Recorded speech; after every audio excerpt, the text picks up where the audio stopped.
Hello everyone, welcome back to Exam Clicker. Today I am going to discuss about UGC NET and SLATE examination for paper 1 research aptitude. Okay, this topic is very important for your UGC NET and SLATE examination. Okay, research aptitude से बहुत ज़्यादा questions आते हैं और ये एक core area है जिसको आप लोग कभी भी skip नहीं कर सकते.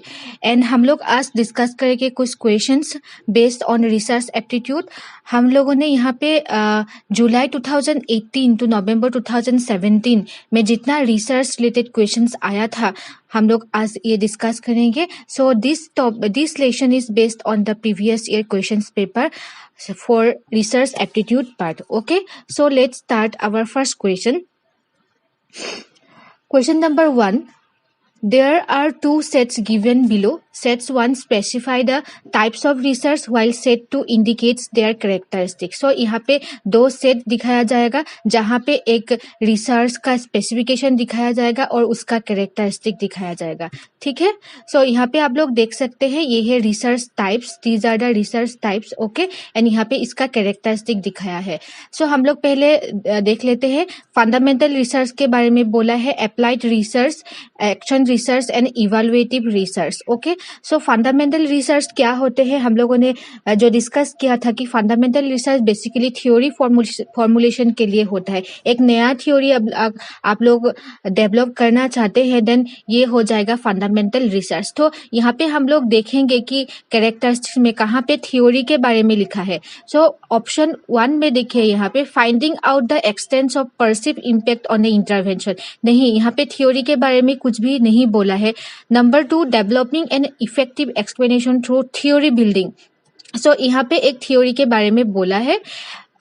Option 3, that is improving an existing situation through use of intervention, exploring the possibility of a theory for use of various situations. So यहाँ पे theory building मैंने पहले ही बोला है कि fundamental research basically implies formulation of theories. Okay, ये formulating the theory होता है and इसका आंसर क्या होगा? ऑप्शन बी, थ्योरी बिल्डिंग कहाँ पे लिखा है? ऑप्शन 2 में. That is option A, that is fundamental research का हो जाएगा सही.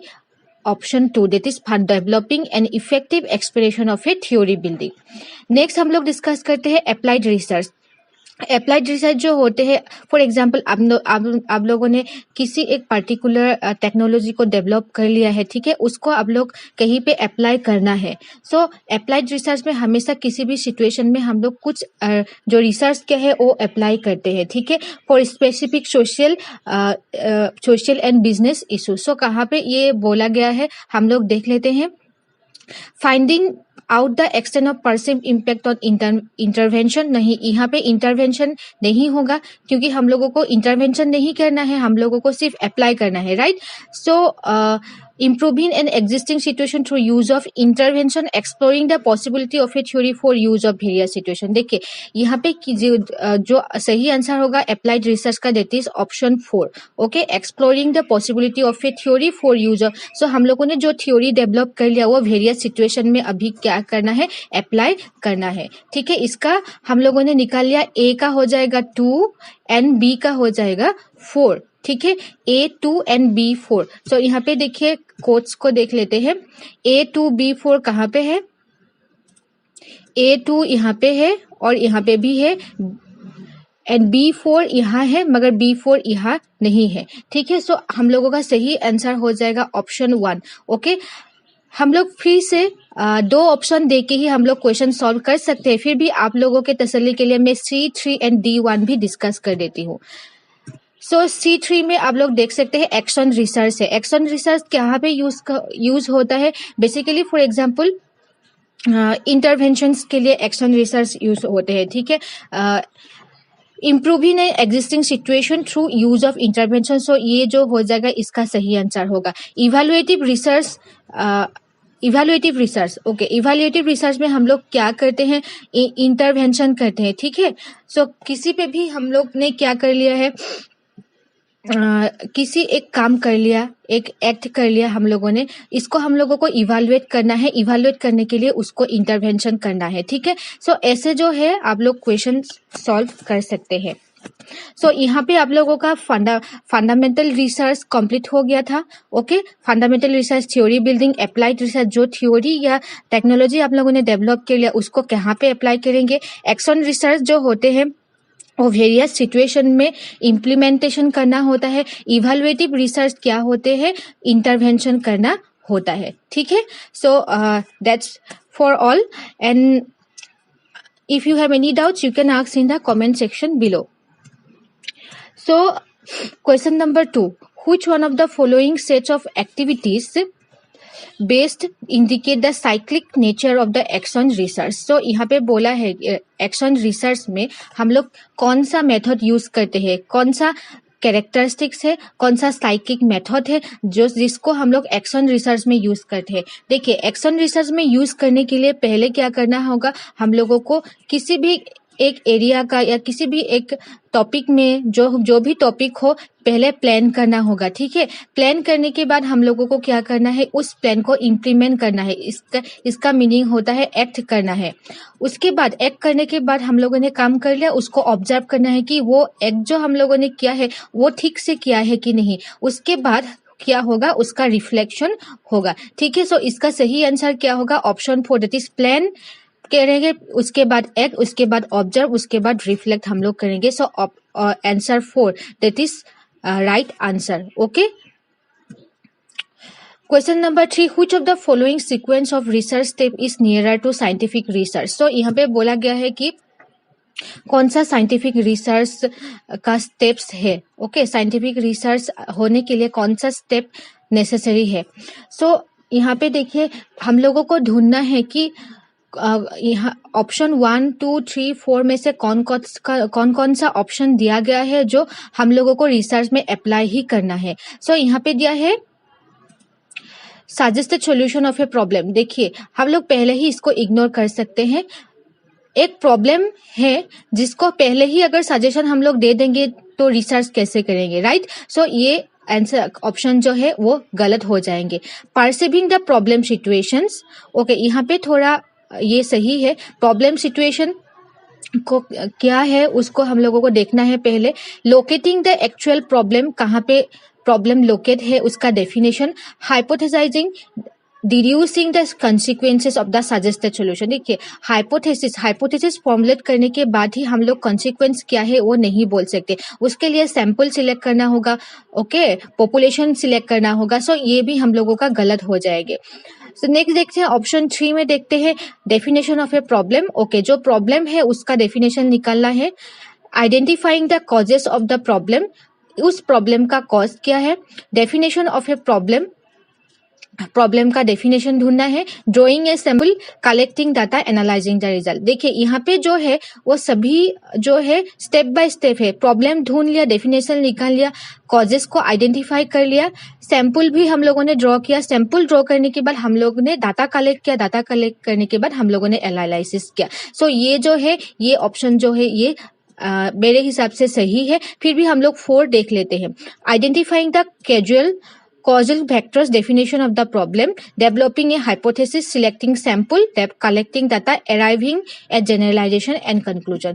देखिए, यहाँ पे जो है ये भी थोड़ा बहुत सही है, मगर यहाँ पे आइडेंटिफाइंग द कैजुअल फैक्टर्स यहाँ पे दिया है। सो फैक्टर्स हम लोग कैसे आइडेंटिफाई करेंगे, पहले प्रॉब्लम ढूंढना है, उसके बाद फैक्टर्स को आइडेंटिफाई करना है, राइट। सो यहाँ पे गलत हो गया है। सो ऑप्शन 3 जो है यहाँ पे सही ऑप्शन हो जाएगा। ठीक है, सो साइंटिफिक रिसर्च का सही आंसर है that is option 3, definition of a problem, identifying the causes of a problem, defining the population, drawing a sample, collecting data, analysing the result.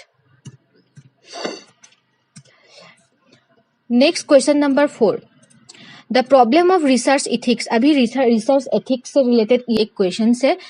The problem of research ethics is concern with which aspect of research activities. So research ethic जो है, research ethic क्या है, these are the set of moral values. Okay, हम लोग जब research करते हैं कुछ मॉरल वैल्यू को हम लोगों को फॉलो करना है, कुछ रूल्स को फॉलो करना है। अगर ये हम लोग मॉरल वैल्यूज को फॉलो नहीं करेंगे देन ये ट्रू रिसर्च नहीं होगा। ठीक है, ये इनइथिकल जो रिसर्च है वो हो जाएंगे।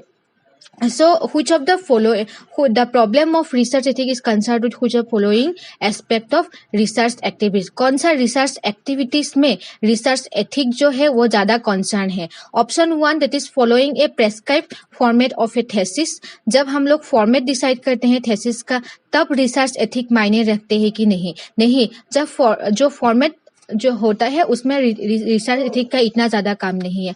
Option 2, data analysis through qualitative and quantitative technique.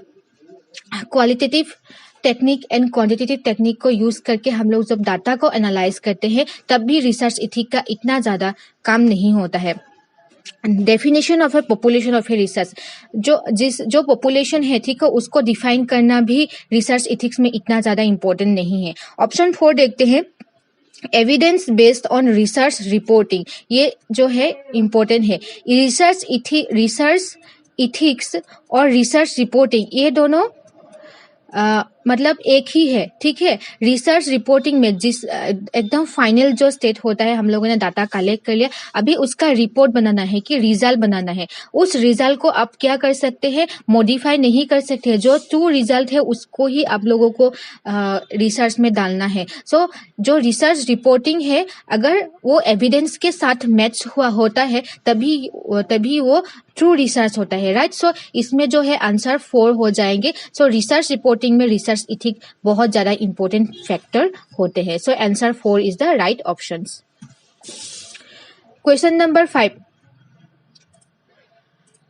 in which of the following activities potential or nurturing creative and critical thinking is relatively greater? So कौन सा research activities में हम लोग critical thinking, critically हम लोग सोच सकते हैं ये सही है ये गलत है, ठीक है, और खुद का जो थिंकिंग है, खुद का थिंकिंग को हम लोग नर्सरिंग जो है वो क्रिएटिव स्किल में बदल सकते हैं. सो क्रिटिकल थिंकिंग कहाँ पे डेवलप होता है?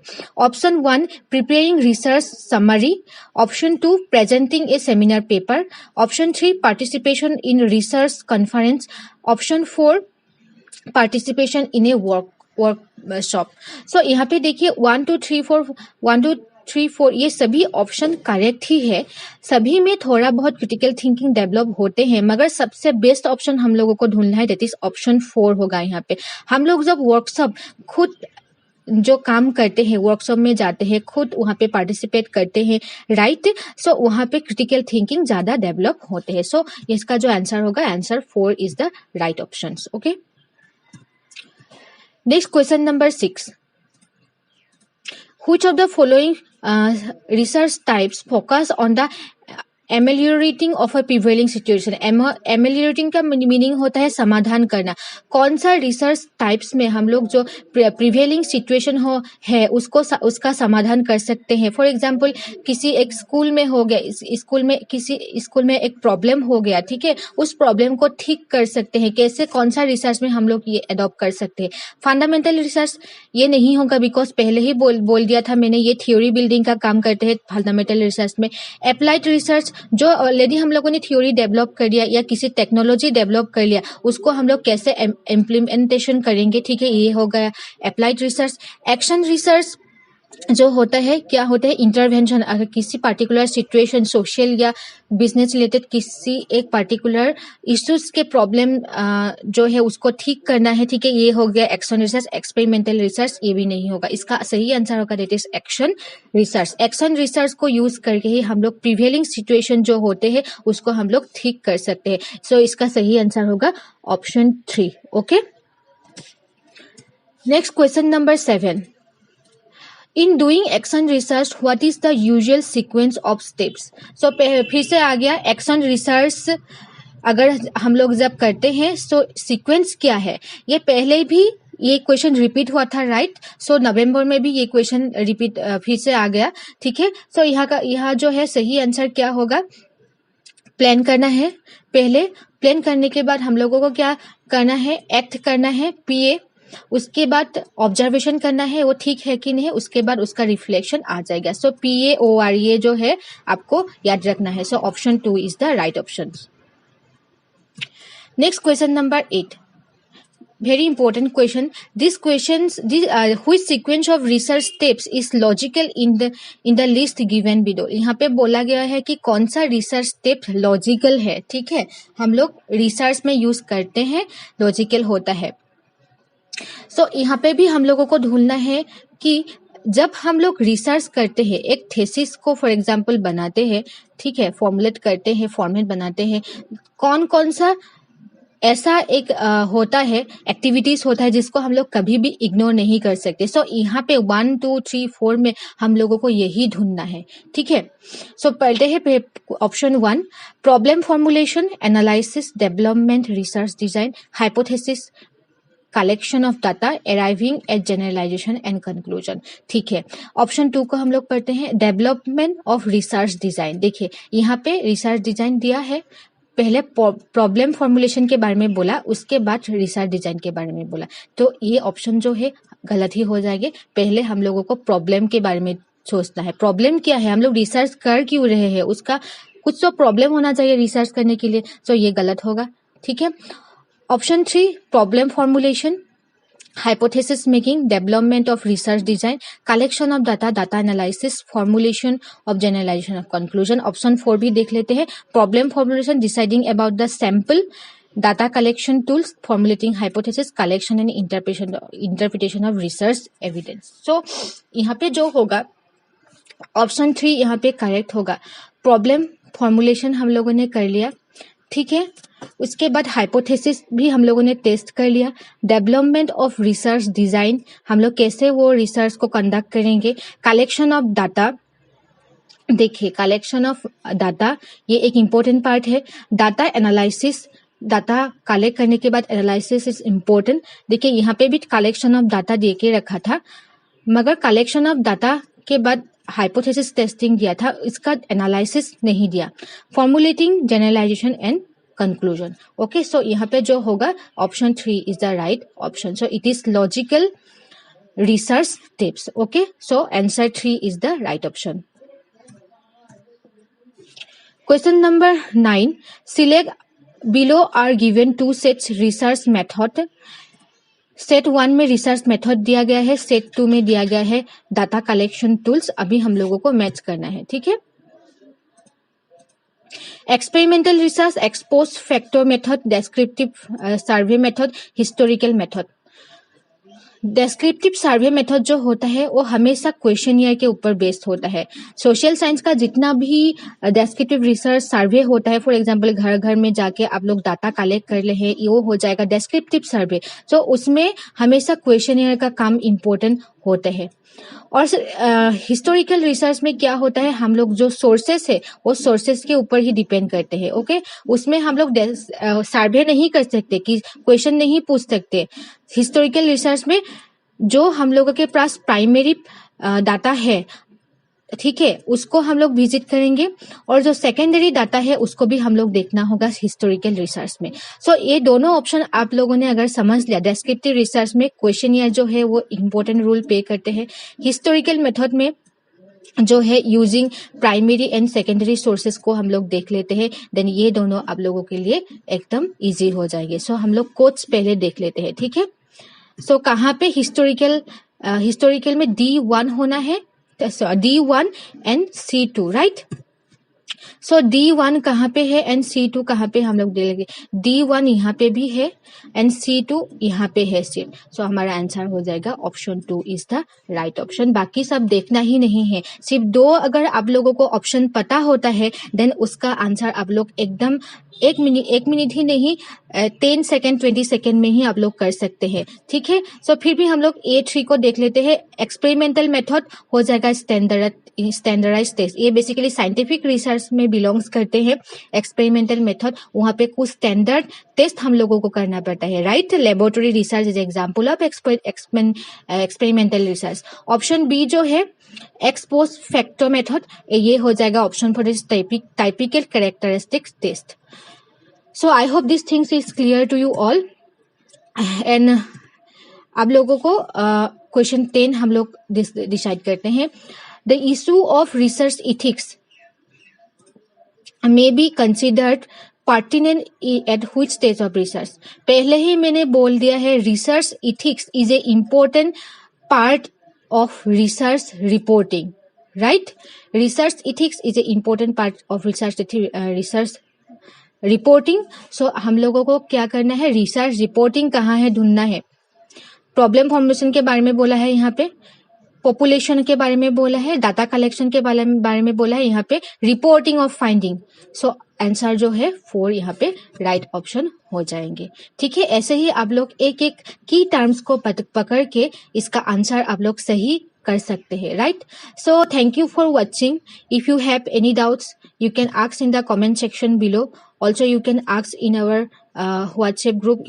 We are available in different social media platform, Facebook, Telegram and WhatsApp में आप लोग ज्वाइन कर सकते हैं, जिसका लिंक मैं डिस्क्रिप्शन बॉक्स में दे दूंगी। ठीक है, and also you can mail us econ100219@gmail.com. You can contact us on 6000575929 number for UGC NET paper 1 and economics. Okay, thank you for watching and don't forget to subscribe to Exam Trick.